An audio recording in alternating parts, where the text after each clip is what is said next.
Shalom à vous tous, voilà, amoureux de la parole. Tous ceux qui aiment la parole de Dieu, shalom chez vous, partout où vous nous suivez. C'est encore ici votre serviteur, pasteur Guilhem Pemba, nous, Afrique du Sud. Nous sommes en train de prier à l'Assemblée chrétienne de Benoni, Christian Assembly of Benoni. Vous avez suivi dans notre vidéo intitulée Testament de David, partie 1. Vous avez suivi que nous avons parlé des trois fondements qui étaient dans le Testament, les trois fondements, les trois piliers qui faisaient la valeur, la puissance, la force du Testament que David avait laissé. C'était l'élimination de Joab, ça c'est le premier fondement. Le deuxième fondement, c'est la considération des fils de Barzillai. Et le troisième fondement, c'est la destruction de Chiméi. Vous avez expliqué, si vous avez bien suivi dans la première partie, c'est quoi Joab, qui est l'image du faux enseignement, qui vient éliminer la vérité, le vrai enseignement. Et vous allez voir que dans 2 rois, parce que c'est là-bas que nous sommes, dans 1er roi, chapitre 2, 1er roi, chapitre 2, à partir du verset 29, vous allez voir comment Salomon a procédé pour éliminer Joab. Cet homme sage a choisi son serviteur. Je vais même dire le serviteur le plus fidèle de sa maison, qu'on appelait Benaja. C'est à Benaja qu'il a donné le rôle et la mission d'aller détruire Joab. Benaja a suivi Joab et il l'a trouvé. Il s'est caché près des tentes, à côté des autels. Benaja, c'est le faux enseignement.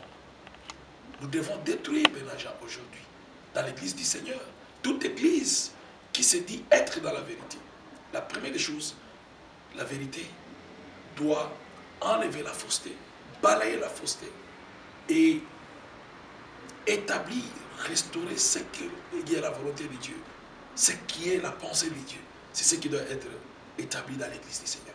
Oui, aujourd'hui, on peut se dire, il y a une église là-bas, on chante.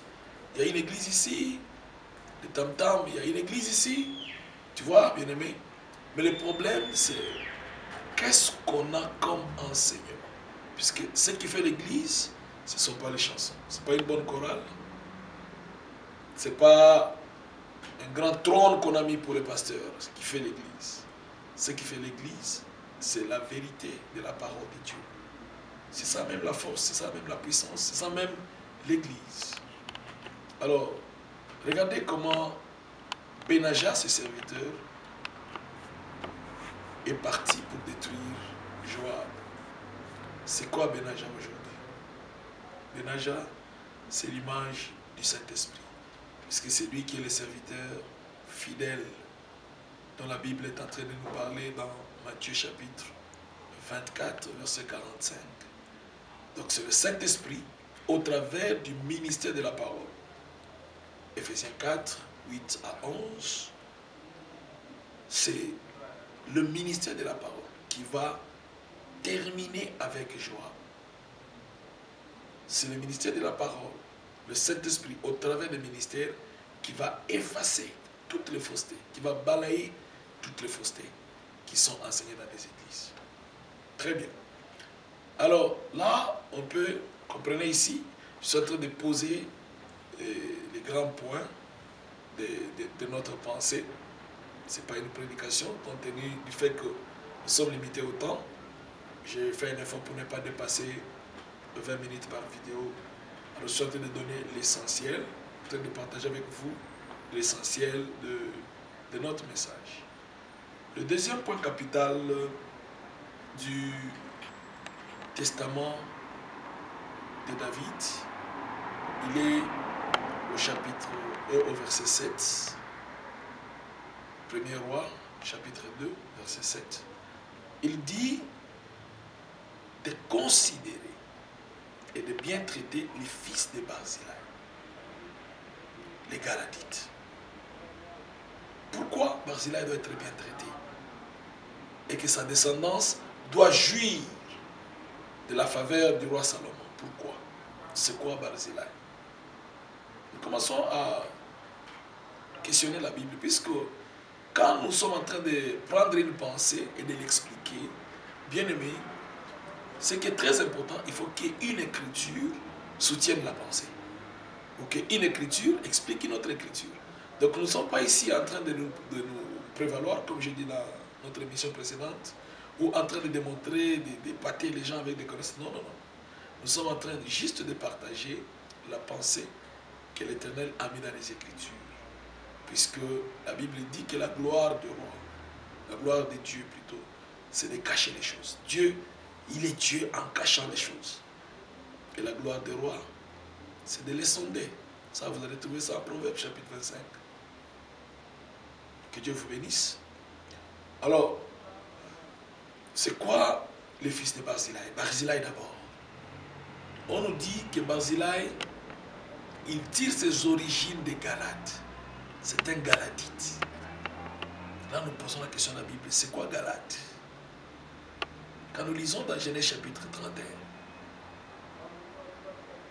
verset 21, nous allons trouver que quand Jacob était en train de fuir son beau-père, il s'est dirigé directement à Galade. Galade, c'était dans une montagne. Et pour arriver à Galade, partant de la position où Jacob se trouvait, il fallait traverser le Jourdain. Première des choses. Jacob traverse le Jourdain, il va dans une montagne. Galade qui se présente là-bas comme une montagne. Ça dit déjà quelque chose. Les aigles sont déjà arrivés. La deuxième des choses, nous trouvons que Galade, c'est un lieu où on produit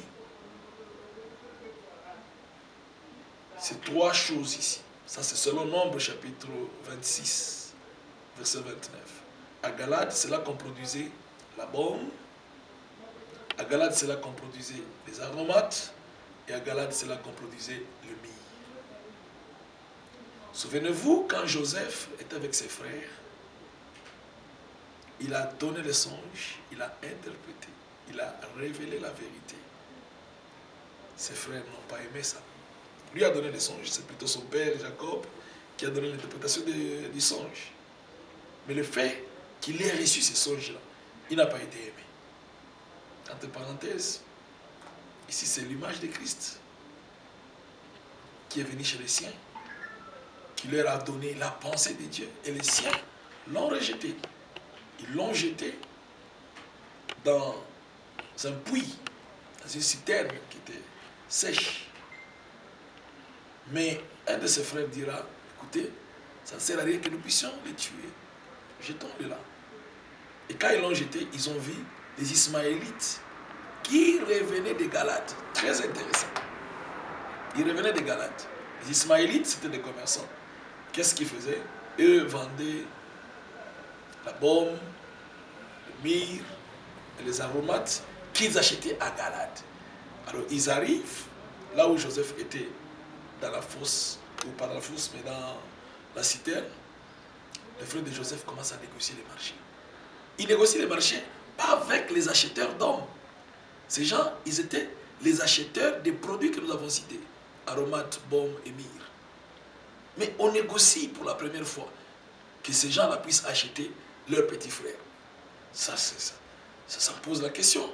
Qu'est-ce qui a intéressé les acheteurs d'aller prendre un homme? C'est que carrément, ils ont trouvé que dans cet homme ici qu'on nous propose d'acheter, il y a le baume, il y a les aromates et il y a le myrrhe. Effectivement, c'est ce que nous avons trouvé, que Joseph n'était pas seulement un homme qui marchait avec des pieds, mais Joseph, c'était tout un plan du salut pour le peuple. C'est ainsi qu'en lui, il y avait baume, il y avait myrrhe et il y avait les aromates. Regardez, on le sort de la citerne, les Ismaélites l'amènent, ils arrivent, ils le vendent à un certain monsieur qu'on appelait Potiphar. Il entre dans la maison de Potiphar. Tout devient bien. Donc il a mis du goût dans la maison de Potiphar. Il a mis du sens dans tout ce que Potiphar faisait. Puisque la Bible nous dit qu'il a prospéré, il a évolué, il était bien. Mais là, c'est quoi?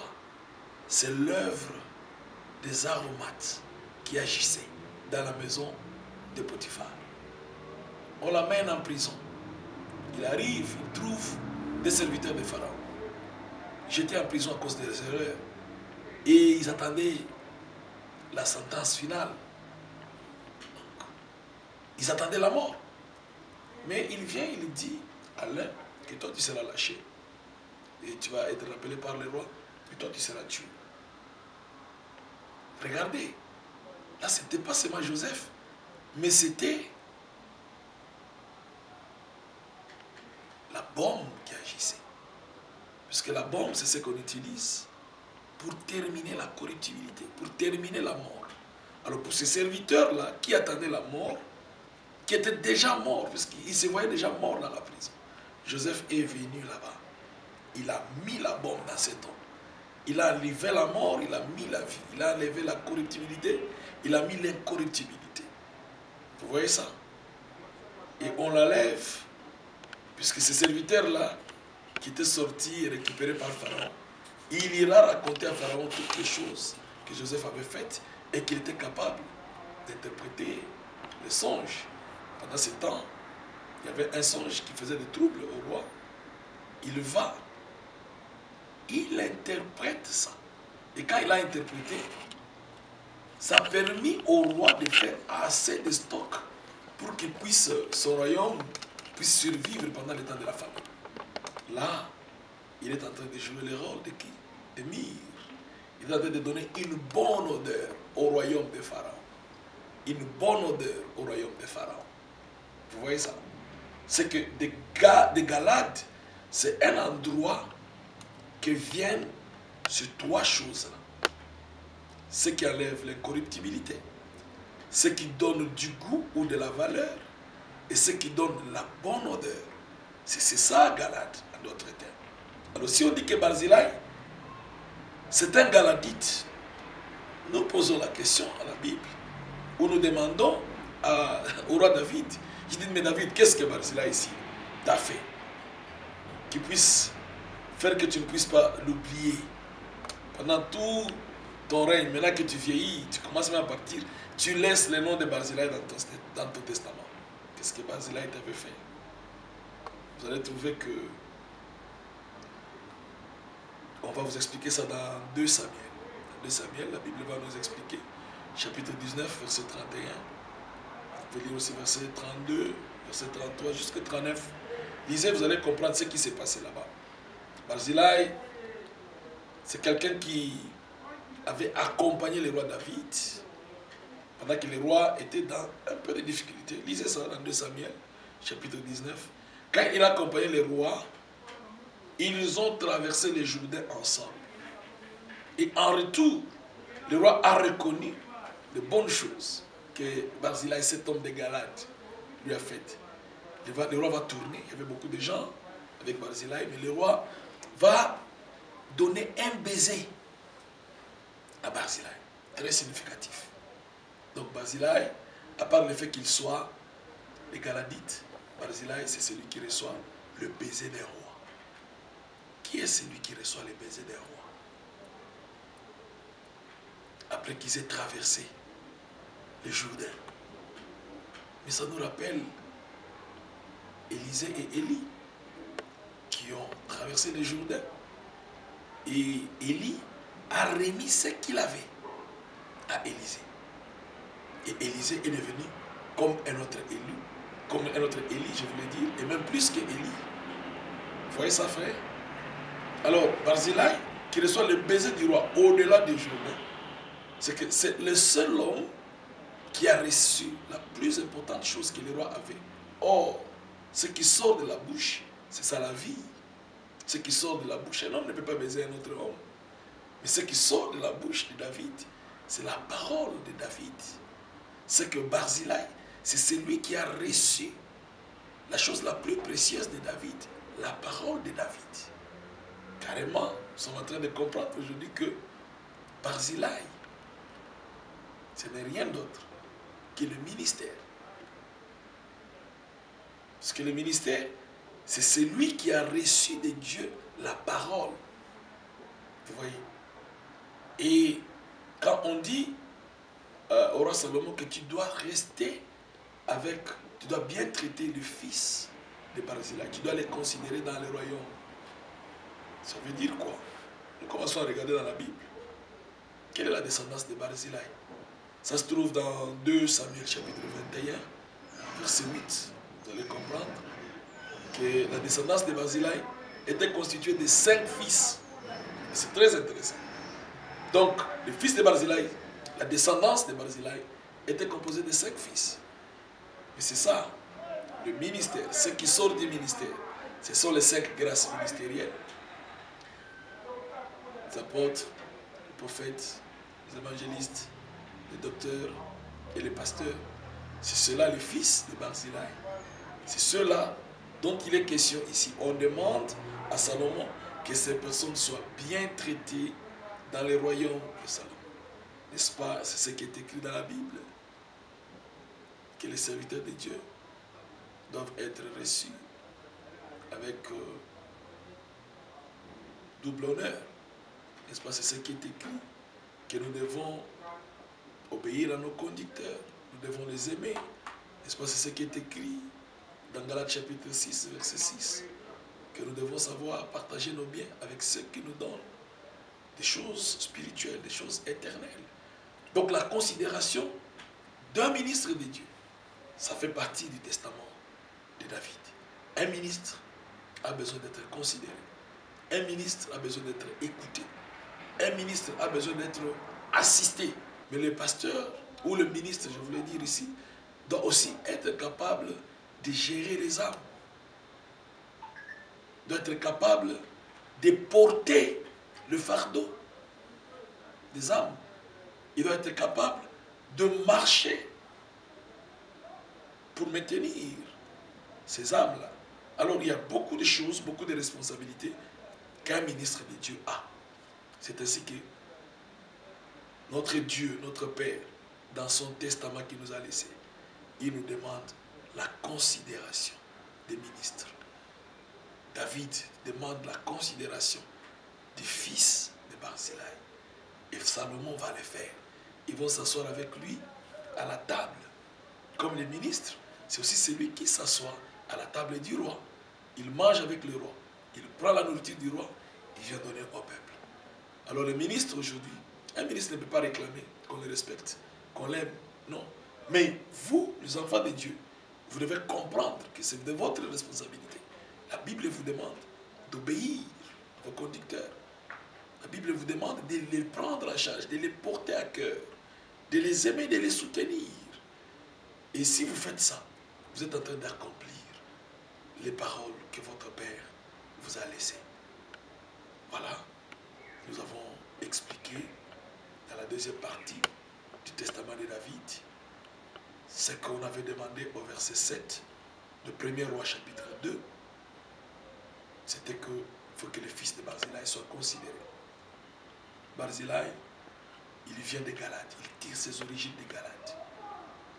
De Galade, c'est là que viennent la bombe, les myrrhes et les aromates.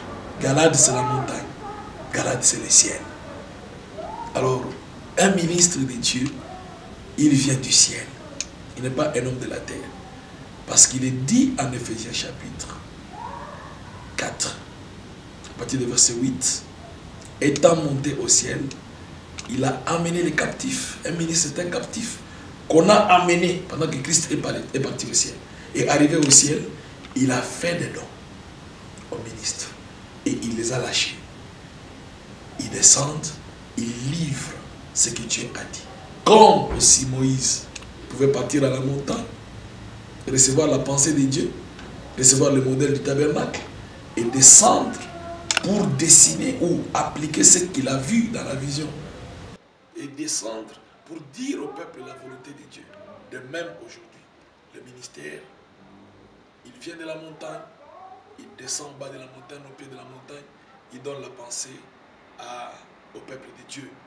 Et ce n'est pas n'importe qui doit faire ça. Il faut être seulement un Galadite. Puisque Galade, c'est une montagne. Galade, c'est le ciel. Un ministre de Dieu, c'est celui qui porte l'odeur de la vie. Il doit communiquer la vie au peuple. Un ministre de Dieu, il communique la vie là où il y a la mort. C'est pourquoi, c'est ça la bombe. Un ministre il donne la parole qui enlève la corruptibilité dans une personne. Un ministre, il est un goût. Là où la nourriture est fade, ça n'a pas de sens. Quand tu rencontres un ministre dans ta vie, dans ton église, mon frère, ma soeur, ce ministre de Dieu-là, il vient changer même la signification de ta vie. Pas lui, mais ce qu'il a en lui. Qu'est-ce que le ministre a? Il a la bombe de Galade pour guérir. Il a la bombe pour enlever la mort. Il a la bombe pour que tu ne sentes pas mal. Donc il vient changer au travers de ce qui est en lui le sens même de ta vie. Donc le jour que tu rencontres un ministre de Dieu, un vrai ministre de Dieu, tu vas dire, j'ai rencontré le Seigneur et ma vie n'est plus la même. Un ministre, c'est celui-là qui répand la bonne odeur, l'odeur de la vie. Voilà, c'est ainsi que il faut bien traiter nos ministres dans le royaume. Que le Seigneur nous bénisse. Nous allons nous revoir prochainement. Soyez bénis. Shalom.